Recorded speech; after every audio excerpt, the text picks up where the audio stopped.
Good morning. It's Ruben Lowing. It's Saturday morning here in Cypress, Texas. So I got up, I don't know why, like 6:26 or 3:26 this morning. And so I read my scriptures. And so this is the second day reading in Matthew. And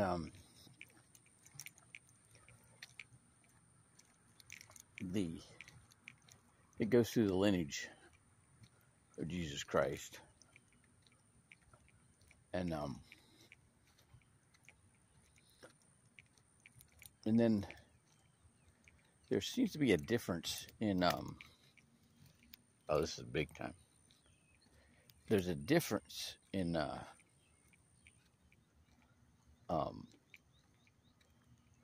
Psalms. I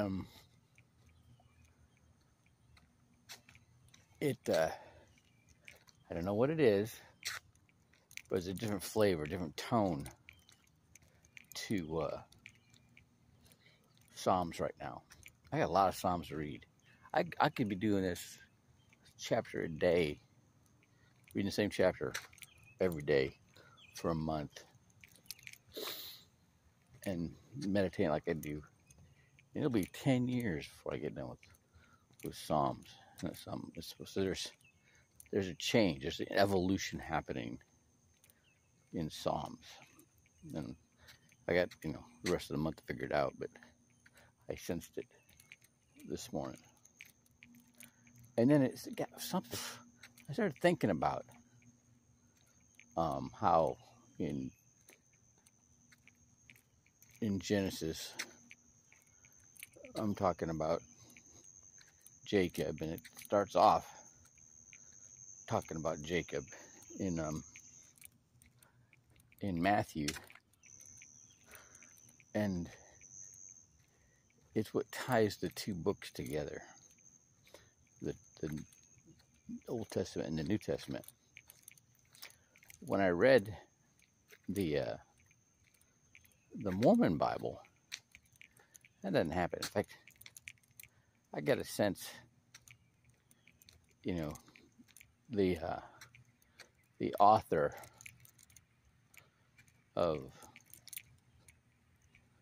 the two, the Bible and the Mormon Bible weren't the same. Okay, now there's more reasons than that, but there was definitely you could tell the difference, right?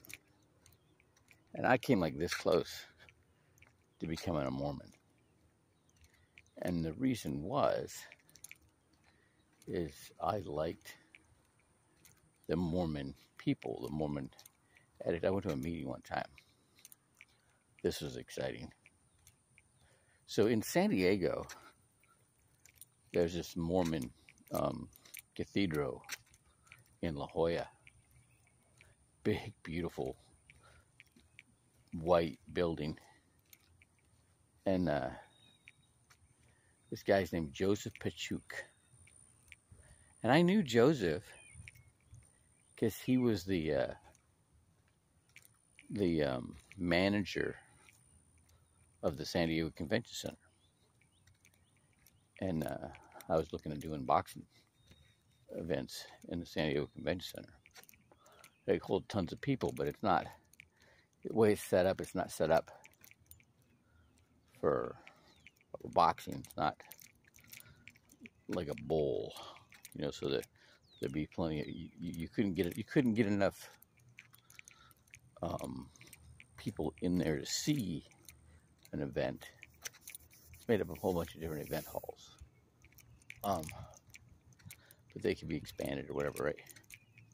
But he was giving this talk to the men's group, and it was he said, imagine imagine somebody coming into San Diego from Los Angeles for the first time,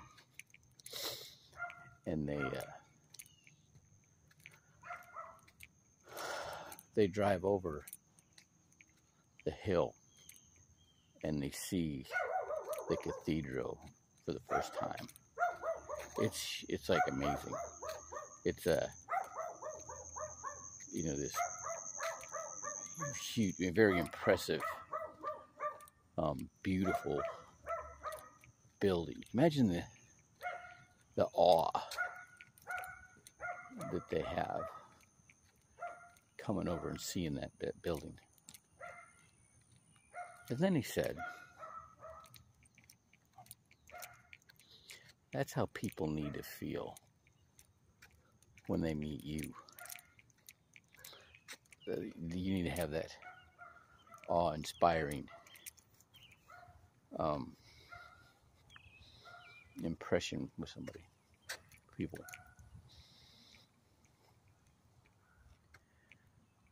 I had a tough task yesterday.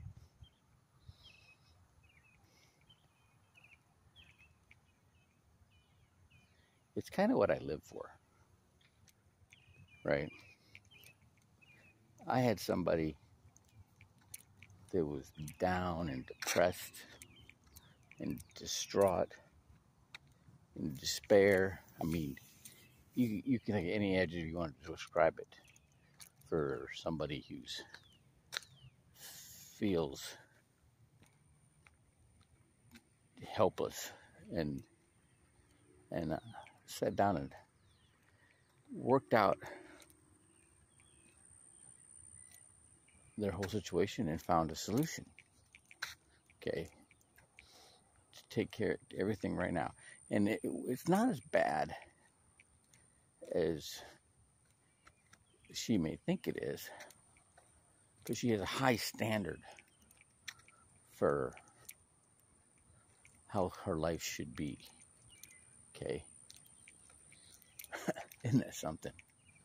All right, she's got a thank goodness, she's just really done a good job her whole life of producing very detail-oriented, very precise with everything, and it got away from her.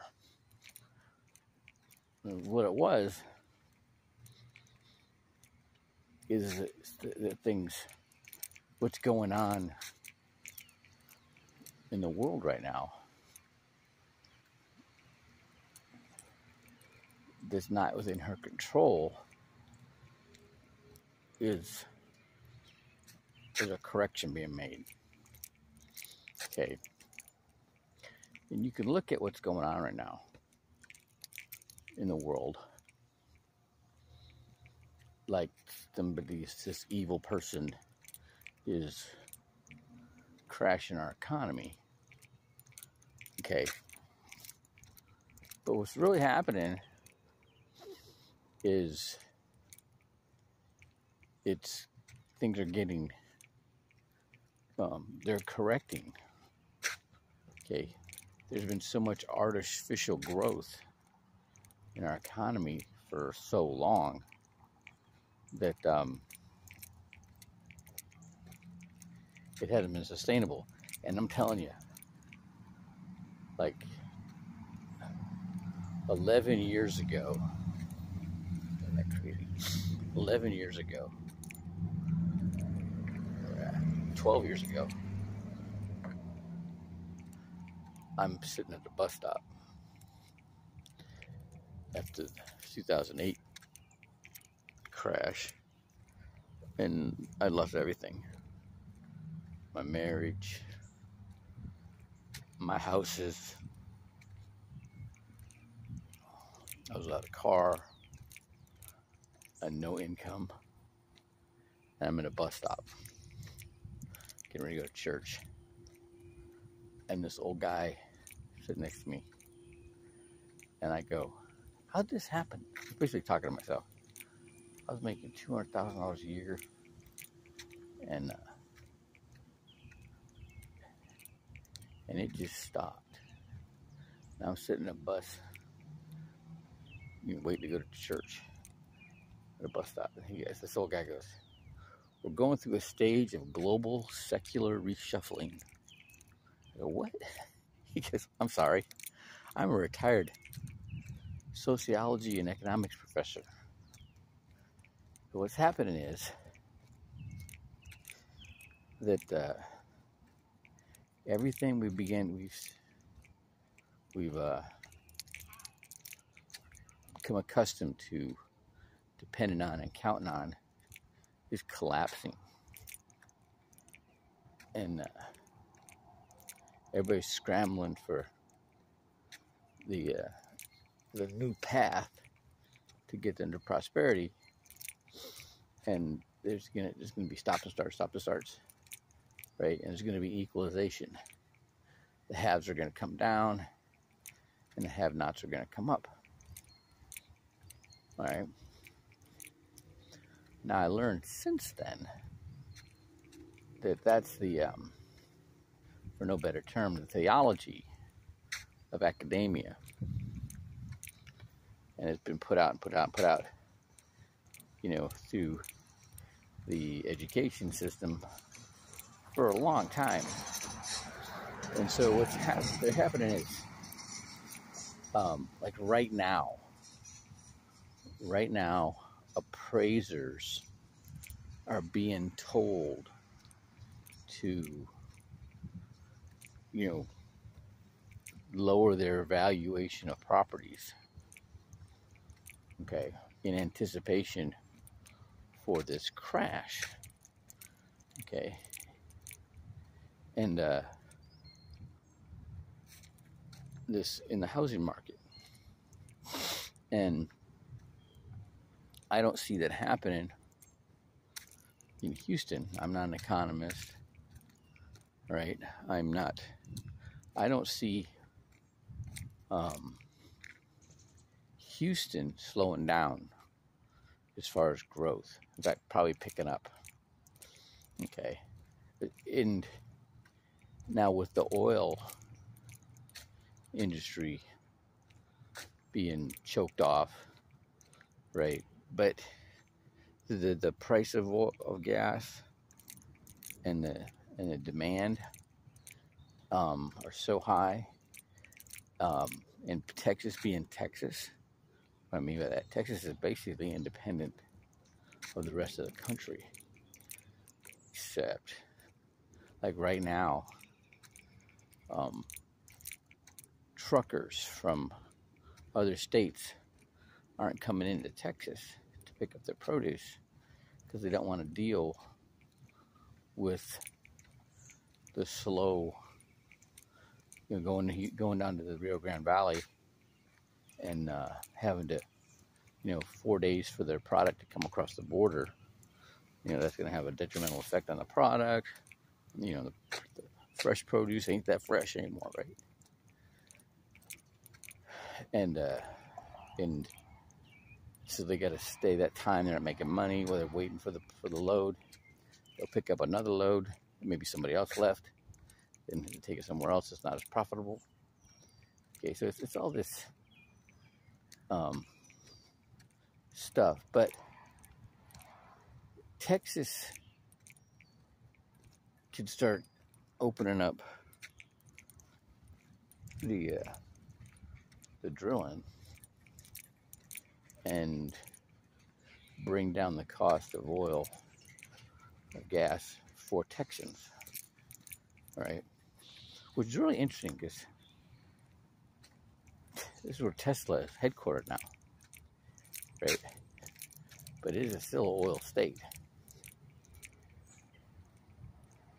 But the point is, see, and if that's happening, there's going to be jobs opening up. There's all kinds of reasons why the governor of Texas can say, you know what, I'm not part of the Biden agenda, and start causing things to happen to make things more prosperous here in Texas. And this is one little thing. It's one little thing that's causing It's the price of gas is jacking up everything and causing disruption with everything. Then that's inflation, and that's why rates are going up, right?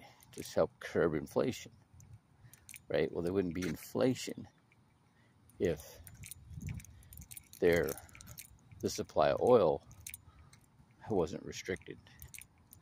And so that's, you got to see the forest through the trees and see what's going on. And it's artificial. It doesn't need to be that way, right? Why is it that way? I think it's to hurt Texas, right? Because Texas is a red state. And so, what am I getting out of this? All right. You got to see when there's those subtle differences, there's subtle changes, they teach us in the military to look for correctness, and those things that aren't correct will pop out at you, and it's kind of obvious. Have a great day.